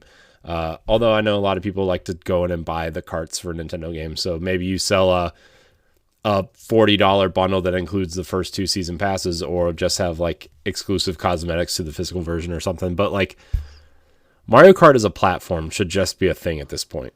Mm-hmm. I mean, it is. There's Mario Kart Mobile. Yeah. You just ruined Mario Kart for me. Thank you. I forgot Mario Kart Tour existed, to be 100% honest with you. I'm sorry. I'm sorry. The only good Mario Kart game is a Mario Kart game that's in the garbage. I'm sorry. Double Dash is great still. Nope. Did you play Double Dash, LeRon? Yes. When Double Dash was a thing, I lived with a house full of Nintendo fans, and yeah, we all got together, and I was like, you know what, this is just as much as I remembered it. So screw Mario Party until this recent one came out. What I'm hearing is that LeRon is not good at Mario Kart. I'll admit that. I'm not good at Mario Kart, but even people who aren't good at games can still enjoy them, and it's never a fun time for me. So, some games that I'm hoping will get released or announced or something. For the past few years, I feel like survival horror is making a really big comeback again, like we saw in the late '90s, early 2000s, and then it just kind of died away. And I feel like Resident Evil was even on the ropes there for a while until 7 and all of that kind of redeemed the Resident Evil franchise, because after 5 and 6 and some of the spinoffs, it was hurting. So I'd love to see, of course, Silent Hill has been in desperate need of a really good new game. We haven't had one of those in a long time. And then, Parasite Eve, I feel like a lot of fans have really been wanting something from Parasite Eve. It's a lot of people are discovering it, I think, now. And that would be something wonderful. Shadow Hearts is another RPG horror franchise that I think could really make an impact now. Who did Shadow Heart? Was that Square? No. That was. I can look. Real quick. Was it Midway? No. Hold on. I'm gonna look it up. Hold on. I loved Shadow Hearts. That first game was amazing. Shadow Hearts was. And then you have Caldecca, which was the spiritual predecessor on the PlayStation 1. And it was really great. Those can work. And then the other major ones that I can think of would be Dino Crisis. Imagine a Dino Crisis game like Resident Evil 2, 3 remake. That would be amazing. I'd be all over that. I know that'd be harrowing. Yeah. And then Clock Tower with modern game conventions, because we've had so many games, especially on PC, where you can't attack, or you have very limited attack, and you're hiding from a monster, and you're hiding under the bed and stuff like that. Clock Tower would be wonderful and as a VR-like game or something on PC. And then Dead Space, of course. Well, we have the Callisto Project. Yeah, so we have something similar to Dead Space coming out. I'd love to see more of that. That's already been announced, but I think survival horror would be really great right now. Well, we have. I know The Medium is this month. The Medium. Yeah. Resident Evil. Do we know if that's survival horror, or is that just some whacked out adventure game? It looks like it's survival horror mixed adventure. I know there's a new gameplay demo out, but by the looks of it, I just put in the survival horror thing. There's been some people that worked on the original Silent Hill games that have worked on the medium. I know that it was that transitioning of the worlds and stuff like that. I think it'll have a little bit of that, but I don't know. I haven't looked at the gameplay. I haven't looked at the demo, so I don't know exactly how much of a survival horror it is, but it's certainly horror, and I like the dual world aspect and talking with the dead and exploring the world of the dead. Yeah, I guess on the Xbox side of things, they've pretty much laid out everything that they're doing right for now. I mean, they could go second party like they did with the Battletoads developer and do something with. I would really like to see something with Banjo or Conquer come back personally, but I mean, they could go some third party route with that, like even with like the Super Lucky's Tale devs or someone like that to maybe. I don't know, maybe have just more. Breathe life into those franchises, because they're sitting on a gold mine on all of those old rare franchises. I mean, Battletoads, of course, and Banjo-Kazooie, but then you have like Jet Force Gemini. Right. You know, imagine that, you know, with like Gears type of gameplay or something. It would work. Yeah. You know, it maybe add a little bit more platforming, but it was still... You could almost make Jet Force Gemini like Vanquish or something. Yeah, it could easily be done. You know, and I think you already have the name out there. You already have the backing of Rare. I mean, Rare sells games alone still. Yeah. I mean, look at Sea of Thieves. Look how big that game has gotten, you know? Yeah. But the thing with Jet Force Gemini is who's going to do it, because like I think I asked you, Corey, about that, like with Rare Games, since a lot of their properties get Platinum to do it. Sign a deal with Platinum. I think that would bring goodwill to Platinum and Xbox fans because of the Scalebound, you know, cancellation. Like I think if Microsoft could somehow strike a deal with Platinum to bring goodwill back to Xbox players who are really enjoy Japanese games, like I think you could get Platinum to do Jet Force Gemini in some sort of vein of Vanquish or something. I think it would be really cool. So that's a concept. Yeah. Yep. I mean, they did also Metal Gear Rising Revengeance. Or look at Astral Chain. Look how successful that was. Like Platinum could do a Jet Force Gemini Astral Chain style game too, right? Like I there's so many things you could do with that. I think there's a fear with all of those old series. I think there's a fear of bringing it back and doing it wrong, and killing stabbing a dead franchise at this point. Yeah, but at this point, I think Microsoft just has to look at their games outside of Gears and Forza. I think anything is on the table where you say, look, we just have to make a good game, and that has to be enough at this point, because I'm tired of people saying this is what Halo should be, and there's like 47 different concepts for Halo. I'm tired of people saying this is what Perfect Dark needs to be, this is what Fable needs to be. Just make a good game in the vein, like make it like, I don't know, make it have little Easter eggs to the old games, but just make them their own thing. It's 2021. It's not 2003 anymore, right? They you know, even older for Rare games, like just make a great game. Banjo and Conquer just need to be comedic collectathon platformers that are really solid platformers. They don't need to be Mario quality platformers, especially with Game Pass, right?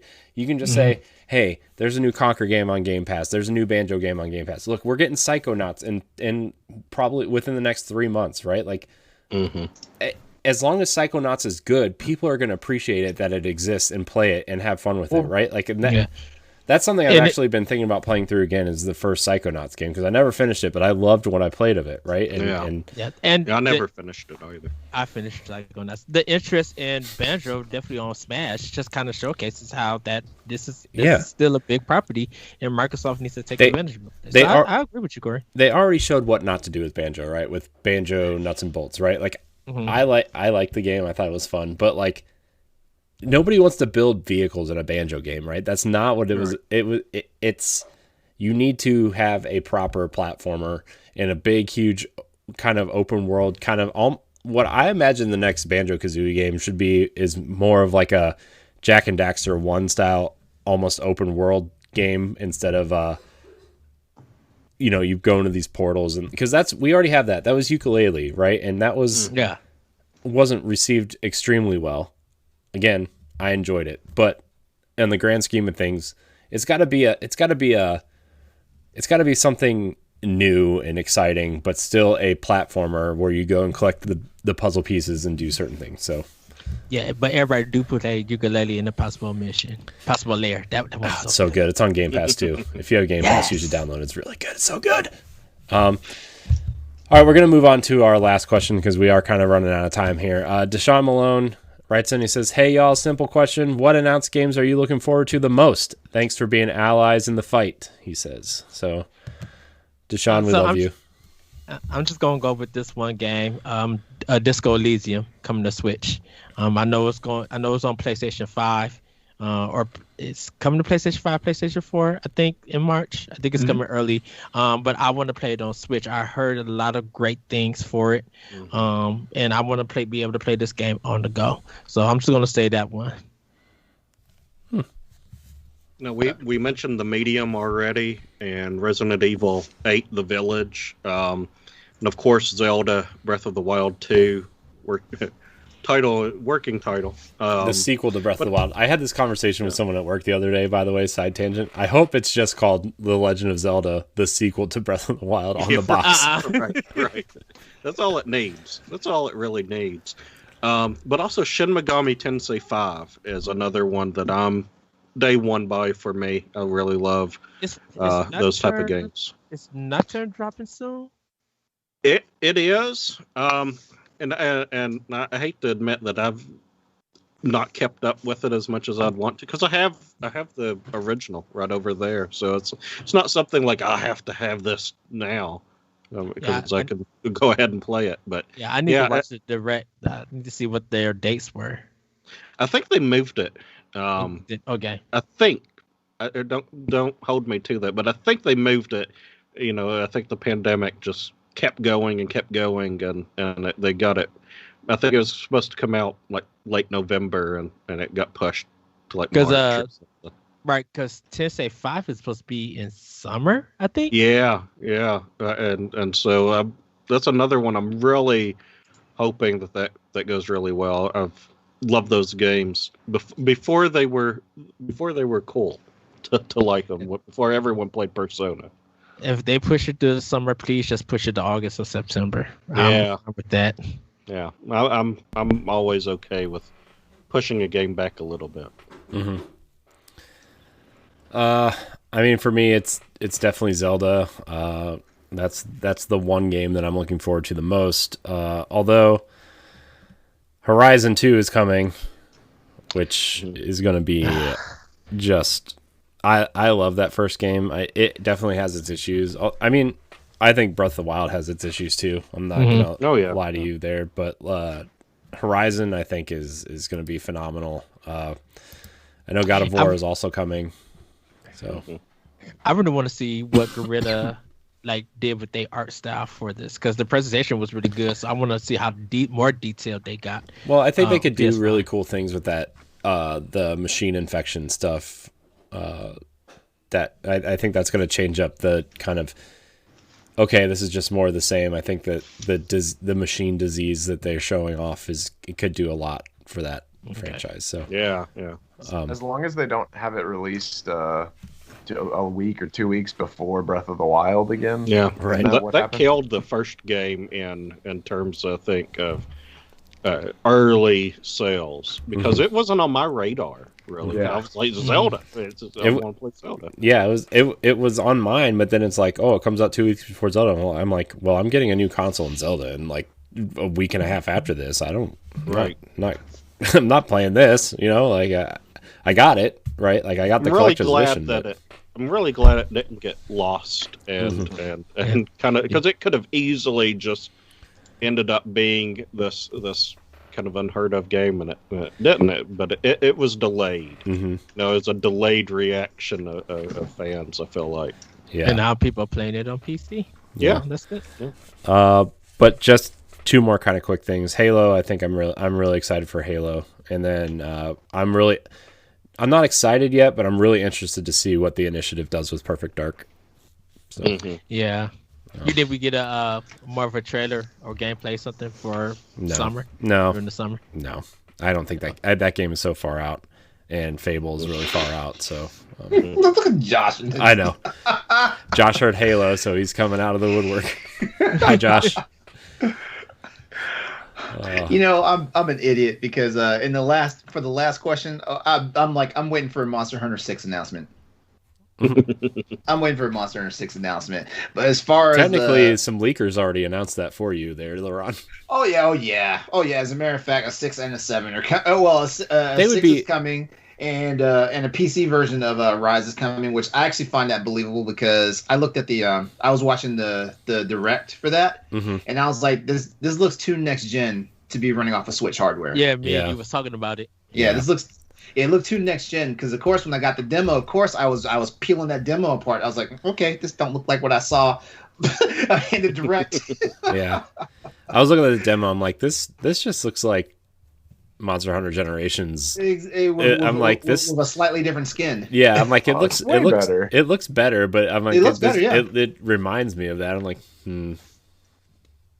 Yeah.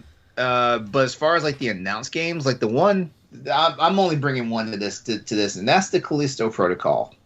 I mean, when you tell me they got the band back together from Dead Space to do this, that's all you had to say to me. It's like, man, they could have made the next Mario Kart, and I would have got that. Wow.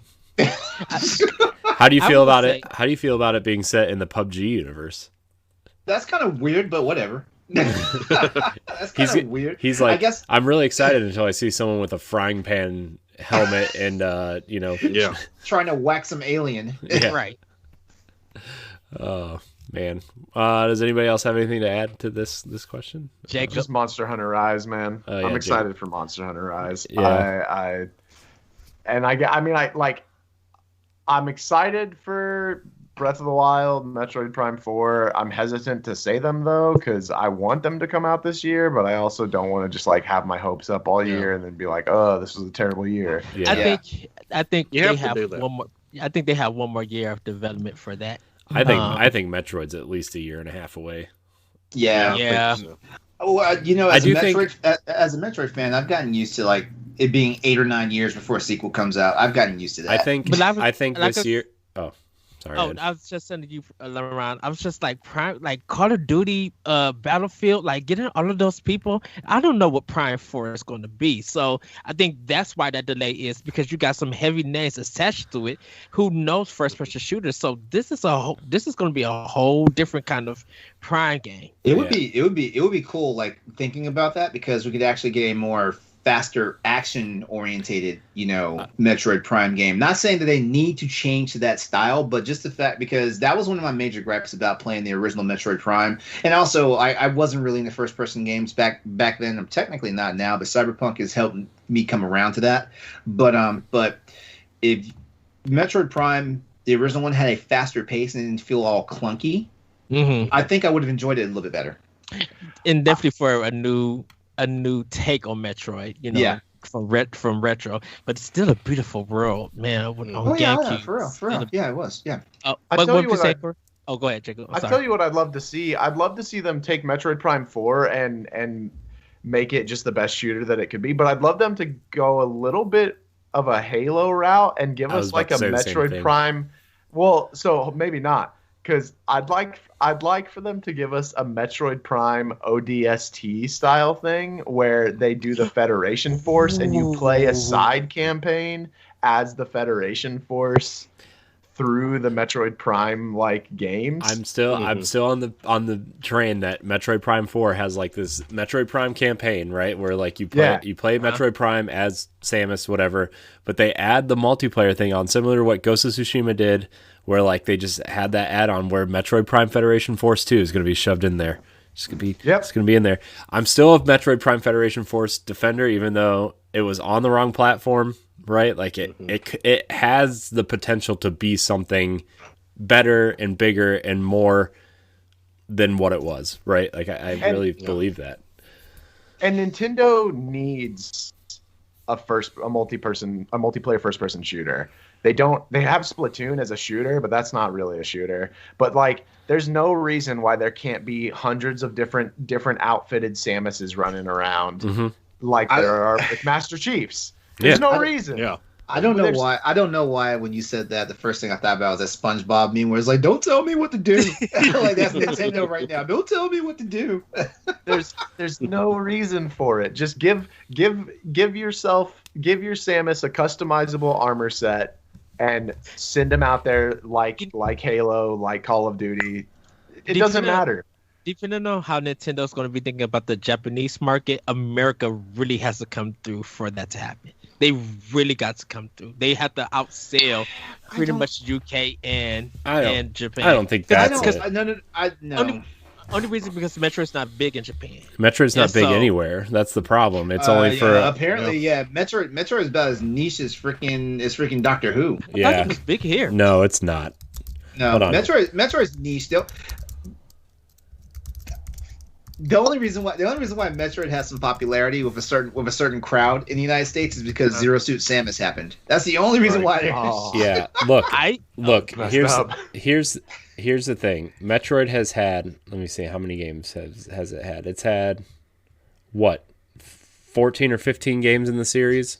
That sounds about right. Mm-hmm. Since its inception, it has sold 17.44 million copies in almost 40 years. That's nothing. That's the lowest selling first party Nintendo franchise, I believe. That has to Kid be Icarus. Kid Icarus. I don't consider. I would say in like the pop until they have 3 or 4 games. The grand scheme of popularity, plus as long as it's been around, that's like it's nothing. But it's so weird for it to be that low and everybody still considers Metroid as an iconic game. It is iconic. The impact of the very first Metroid game, is Super Metroid too. Yeah, but I mean, yeah, I think Metroid needs that sort of Western appeal and make it more first-person shooter-y, Halo-y, multiplayer suite type thing. I don't think it needs to have Federation Force in it, right? Like I think it could just have a basic multiplayer thing where you get to create your own bounty hunter and have special armor abilities or whatever, but like I don't know, it needs something. But I'm excited. I think we'll get something Metroid this year though, by the way. Like I think we'll get either like a 2D game or the HD trilogy will finally come. It won't be Metroid Prime 4 this year. Yeah. That's what I said with them getting all that talent and them moving into a new space and building it. Yeah. It's funny. Think it's gonna be a while. Josh in chat says Metroid on Switch practically guarantees it'll be the best-selling modern Metroid game. Which he's not wrong. He's not wrong. He's not wrong. But I think that's gonna do it, gentlemen. Block, thank you for joining us here today. I hope it's been my pleasure. I hope you join us more often. Thank you. If you'll have me, I'll be here. On anything you want. Nintendo Pow Block they record on Monday nights, so you seem like a huge Nintendo fan, so you're welcome on anything. Games. Yeah, so. You're welcome on anything we do. So you want to tell people where they can find you and what you do and everything on YouTube and stuff? So I'm primarily on YouTube. I have a few series going on right now. Mainly I do Trash or Treasure, which is looking at lesser known games and just a look at the history. I use my history background of looking at the development of a game and seeing just why didn't it sell that well or what happened. I like that part of it. And then I'm doing Role Player's Realm, which I look at, I review it as an RPG game. I'll look at classic RPGs like the Suikoden series. I'm going to be doing the entire Final Fantasy franchise next year, but I'm working on that now, of looking at every single one of them, including remakes and ports and even like Tactics and Chocobo's Dungeon and all of those. And analyzing them, breaking those down, but that's still a year out. But you can look at that at Block's Gaming Reviews on YouTube, and occasionally I'm on Twitch. It's been rough this past year, with my my infant child running around, so I don't get as much time as I'd like. But I'm hoping to do some more on Twitch. Again, that's twitch.tv/BluxGamingReviews, and I'm on Twitter. Nice. Well, again, thanks for joining us. We really appreciate you taking the time out of your day to, do this with us. Well, thank you. His YouTube channel is now in the Twitch chat. It'll be in the show notes of the podcast. So go subscribe. Have a good time. Thanks for joining us, Jacob. Where can we find you? You can find me everywhere at Galutrad, Galutrad. I'm currently playing through Immortals Phoenix Rising, and tonight, because it's Saturday, I do community game night. So we're going to be playing Among Us, and then possibly late into the evening, some Smash Brothers, and maybe even some Mario Kart, just see where it goes. But definitely going to be playing some Among Us. Catch me on Twitch. I stream every Monday through Friday, 7 p.m. to 10 p.m., and then on Saturdays as well. That's Central Standard Time. And on March 26th, I will be a full-time Monster Hunter streamer with Monster Hunter Rise on the Switch. I did want to shout it out because I don't like to shout out stuff that I'm not fully done with, but I know this is already in the works. I'm going to be doing another 24-hour live stream on the 27th, and I'm going to be giving away a copy of Monster Hunter Rise during that live stream. Very nice. So in other words, I need to be on your stream that night because I haven't pre-ordered my copy yet. Yeah, you do. Yeah, absolutely. I can already hear like the collusion, like freaking like rants, Favoritism. No. But we're actually going to be doing something a little unique with it. It's going to be me and two of my best buds. We're going to be hunting 24 hours together from sometime to sometime on the 27th. I haven't decided if we're going to start like at midnight on the 27th and go till the 28th at midnight. But it's the three of us, and we're going to be slotting in viewers to come in and hunt with us as well. Okay. So if there's anything you want to hunt, get in with us, and we will carry you through it, or you can carry us depending on how good you are. So. All right. Please remind me the night. Yeah, man. Absolutely. Nice. LeRon. All right, you can catch me on social media at Exodus803. That's EXODUS803. It's also my gamer tag, so the various different consoles that I play on. You can find me there, up to and including Steam. And also, I am one of the hosts of the Crossroads PlayStation Show from Boss Rush Games. We are on every Tuesday night, pretty much at 8 p.m. Eastern Standard Time. We had to make a slight change to our time slot because one of our guys actually has to be rested and ready for work the next morning, so we had to make a slight change. So yeah, that's a new time slot for us. And you can find us Tuesday nights on twitch.tv/Exodus803. Nice. Ed? You guys can find me on Twitter at ThatVertical. You can check out Optional Opinion on SoundCloud, iTunes, other podcast apps. You can also check out Recap here on Boss Rush Podcast Expansion Pass. You can check out Talk the Walk. That will be coming out with a new episode real soon. And then if you guys want to follow me on Twitch, I'm at the Lyrical One. My Switch, my Xbox, and PSN is all on my Twitter page. And check out World 11 Podcast. Last but not least, I do have a new blog up called Being Better, so I do hope you guys go and read it on bossrushgames.com. Nice. You can find me at IamCorianHD on Twitter and Instagram. You can find me on Arsenal X, the Xbox podcast, Tower Casuals, the Destiny podcast, sometimes on Nintendo Power Block and sometimes on Crossroads and sometimes everywhere else. Yes, Nintendo Power Block on Mondays, everybody. Yeah, it is. You can find me streaming here. I'm going to try to stream tonight, actually, a little bit. So I'm going to try to stream that new Destiny mission, I think. So you can find me streaming here on Boss Rush Games Live when shows aren't going on. I'm trying to not stream during podcast times. So, yeah. I want to thank everybody so much for watching. Block, thanks again for joining us. And thank you. Remember, everybody, it costs nothing to be nice to each other. So be better, and we will see you next week. Goodbye, everybody. Bye, everybody. Take care.